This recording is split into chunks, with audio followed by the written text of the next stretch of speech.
and welcome to Geno's Picks, and I don't want to hear it. Yes, we went 1-3 last week. That's how it's been going because the line on Monday night's game shifted down half a point, so instead of a push, we get one more loss. Like I even notice anymore. 1-3 on the week, 24-35 on the year, locked into 41%, but with 3 weeks left, if we swept all three, 4-0 times 3, 12-0, that would put us at 36-35. It could happen. It's a Christmas miracle. So now, let's get to the picks. My first pick, Detroit is getting 5 from the G-Men. I know, Joe. I know what they did. I know. 1.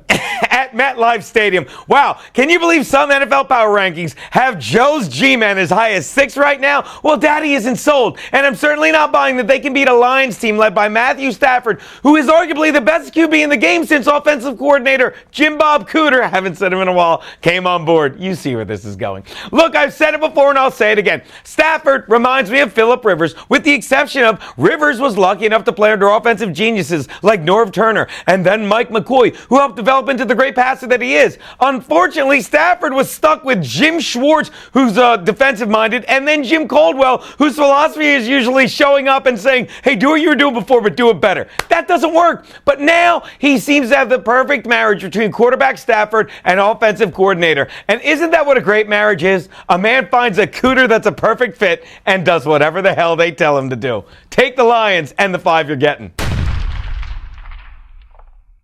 My next pick, the Ravens are laying 6 to the Eagles in Baltimore. Wow, how far have the Eagles fallen since that 3-0 start? I'll tell you, a long, long way. Not only have they gone in 2-8 since then, but they've yet to win a road game since their Week 3 win over the Steelers when everyone was crowning Carson Wentz as the second coming. But if we know one thing about a second coming, it's usually nothing to brag about. And it comes pretty quickly and ends just as well. But that's what Wentz was called after that because we were so quick to blow his horn. Not to mention, the Eagles will be facing the league's best rushing defense without their best running back, Darren Sproles, after Redskins DeShazer Everett played Carol of the Bells with his head the other day. Wow, ding, fries are done.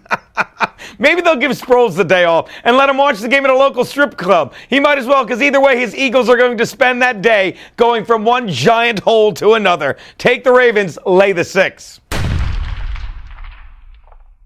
Our next pick, the Buccaneers are getting 6.5 from the Cowboys in Dallas. Oh, you gotta love the NFL. Well, maybe you don't if you're Dak Prescott, because all he's done is thrown 20 TDs versus just 4 picks and reeled off 11 straight wins before that loss last week. And he's basically one game away from clinching home field throughout the NFC playoffs and, of course, the division. So what does he focus on heading back home to Dallas to face the Buccaneers? Not starting quarterback Tampa Bay, Jameis Winston, but Dallas backup quarterback Tony Romo. He's looking over his shoulder. Look, it's the NFL, and you're only as good as your last game, and Dak wasn't good in his last 2 games, albeit the last one a divisional matchup against the G-Men on the road. But he's looked tentative as ever in that game, and you need to decide if it's the Giants' middle-of-the-road defense, Joe, I'm still mad about that was making him flustered, or their middle-aged quarterback behind him that, unlike Dak, is used to the pressure of the late season, which is probably why Dak has failed to throw for 200 yards in 2 of his last 3 games, because this rookie needs to realize that NFL players do something college players don't. Study.